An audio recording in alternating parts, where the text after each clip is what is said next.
Bismillahirrahmanirrahim. Assalamualaikum warahmatullahi wabarakatuh dan salam sejahtera. InsyaAllah saya nak buat sedikit perkongsian pada hari ini, tengah hari ini, sebelum zuhur ni, insyaAllah dalam 15 minit hingga 20 minit.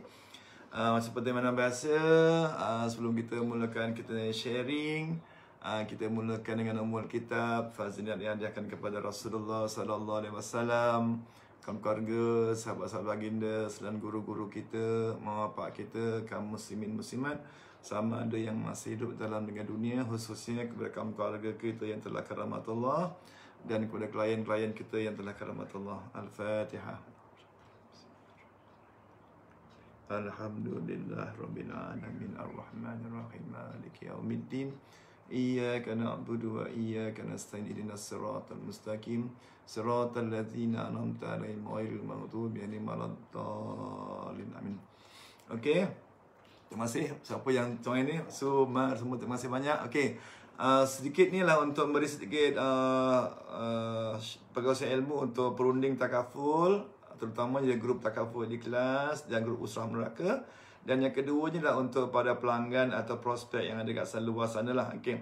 Saya akan buat dua senario. Yang pertama adalah peranan utama takaful ini adalah peranan utama. Peranan utama takaful adalah yang pertama adalah untuk melindungi pendapatan. Sebagai income protection. Dia banyak peranan takaful banyak. Tapi hari ini saya nak cerita pasal income protection. Perlindungan pendapatan. Kenapa kita perlu melindungi pendapatan kita? Sebelum tu, kita flashback kepada sharing saya yang pertama, iaitu dalam perancangan keuangan Islam.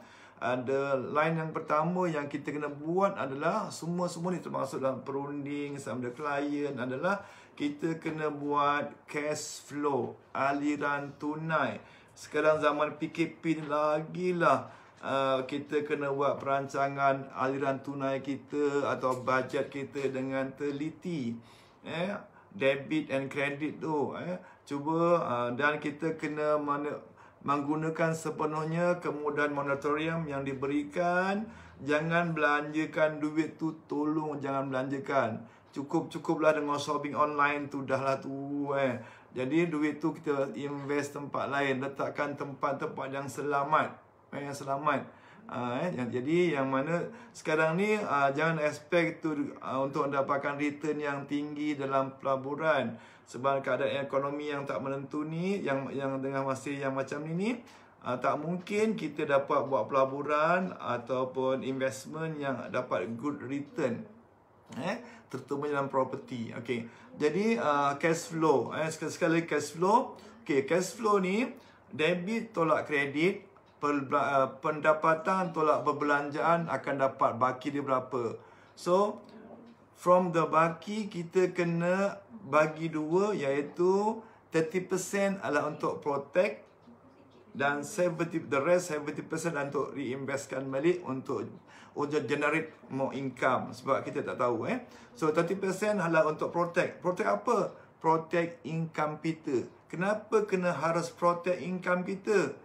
Sebabnya musibah tak tahu bila. Okey, apabila terutamanya saya concern kat sini apabila berlakunya hilang upaya. Saya tidak menyebut soal kematian, sebab kematian ni orang tak takut, terutamanya orang lelaki. Orang lelaki memang tak takut. Macam YB Ayub semua tak takut tu. Mati tak takut dia. YB Ayub akan lama saya tu adalah tu. Mana dia mati tak takut. Orang lelaki lagi lah mati. Biarlah mati, anak aku besok pandai lah hidup sendiri. Itu orang lelaki. Orang perempuan lain sikit, insyaAllah. Jadi mana dia, kita kena 30% daripada kelebihan keuangan tadi lah untuk protect income. Protect income. Banyak mana yang kita harus protect? Banyak mana? Kenapa? Pertama, banyak mana kena protect dan kenapa kena protect? Pertama, kenapa dulu? Kenapa kena protect? Sebabnya bila berlaku hilang upaya. Hilang upaya, kita harus tidak, kemungkinan besar tak dapat income dah. No more income. Berlaku hilang upaya. Kematian, kita bila berlaku kematian, kita tak nampak. Tak nampak.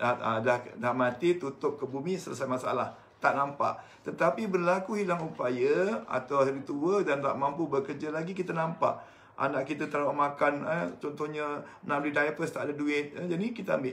Sebab tu, saya lebih concern kepada hilang upaya kekal. Bila berlaku hilang upaya kekal, income tak ada dah. Income tak ada, anak-anak nak makan apa? Kehidupan perlu diteruskan. Okey. Itu yang pertama sih. Kehidupan perlu diteruskan. Siapa nak menyara hidup isteri kita?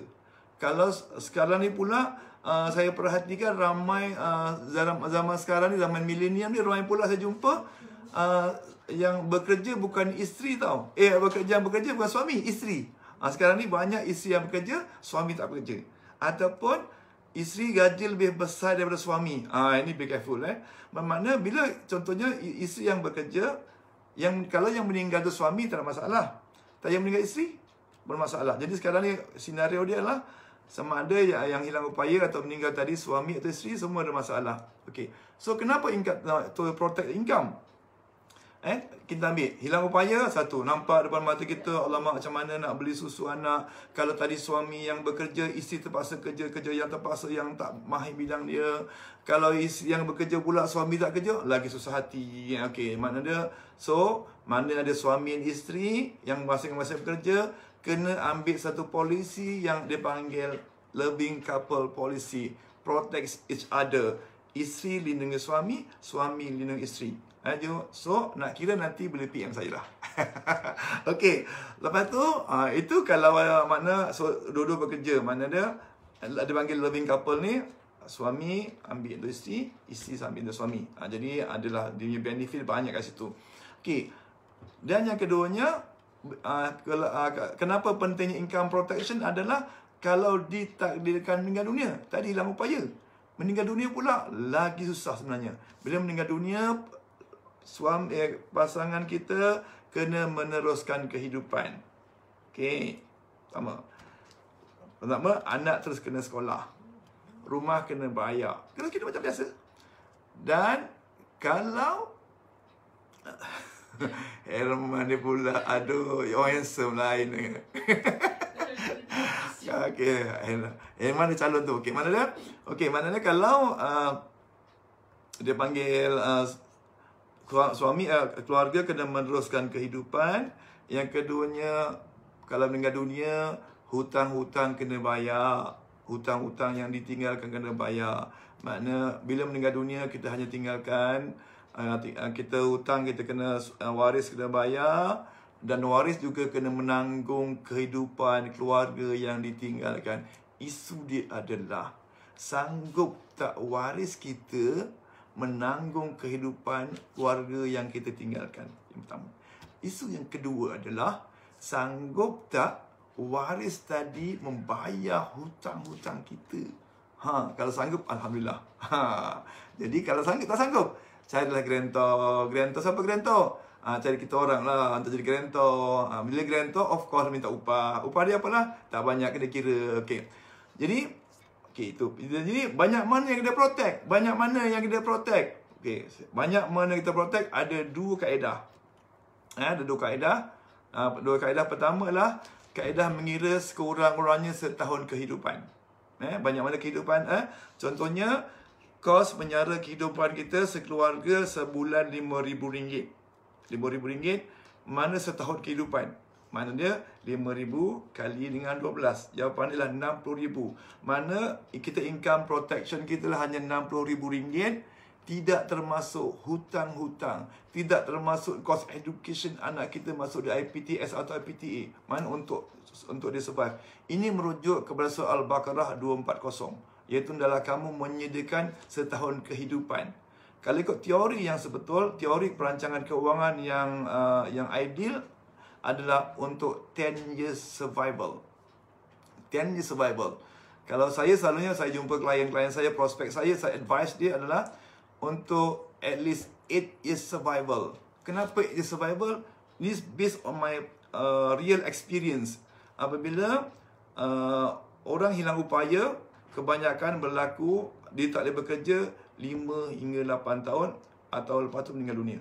Memang dia edit 8 tahun kehidupan. Jadi kalau sebulan 5,000, setahun dah 60,000. So untuk the ideal income protection adalah at least 600,000 or 500,000 at least.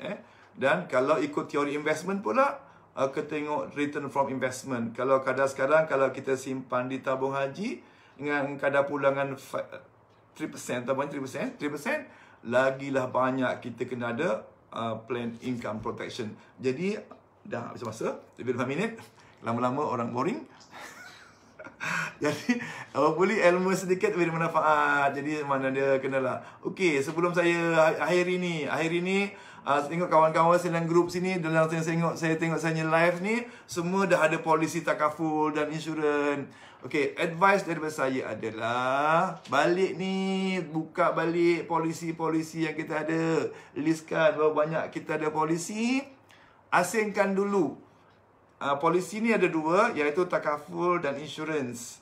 Asingkan dulu, yang insurans asingkan, yang takaful asingkan. Jadi kalau boleh, yang insurans tu macam mana yang buat yang patut lah. Sebab bila insurans tak patut syariah, tukar kepada takaful. Tapi kalau dah ada sakit, dah ada 3 serangkai, dah kencing manis je, sakit orang kaya macam orang kaya sakit kencing manisnya, darah tingginya, jangan itu kena darurat. Darurat, biarkan teruskan. Lepas tu yang takaful teruskan. Tengok pula tempoh dia cover sampai umur berapa tahun. Date dia tamat tempoh perlindungan. Tempoh perlindungan tu bila? Kalau boleh tengok sampai perlindungan umur 75 tahun. Kalau boleh. Kalau tak ada, ambil polisi baru, tambah. Yang polisi lama jangan tutup. Ini sibuk, jangan tutup. Ini sibuk nak ambil polisi baru, tutup lama. Jangan tutup. Bahaya, jangan tutup. Okey. Apa ni? Ya, insyaAllah, Jerman. Kita jumpa lagi, insyaAllah. Okey. Jadi, mana dia? Itu sajalah, mana polisi ada, tolong listkan balik. Pertama, tengok bila tamat tempoh. Yang kedua, tengok jumlah sum cover dia ada banyak mana. Jumlah perlindungan dia.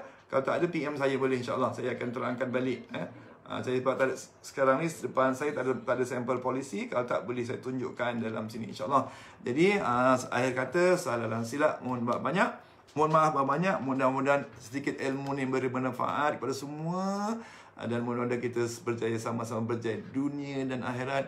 Untuk grup-grup saya selalu PM, kempen Jom Berselawat kita teruskan. Mudah-mudahan kita menjadi kekasih Rasulullah SAW. Itu saja. Wallahu a'lam. Assalamualaikum warahmatullahi taala wabarakatuh.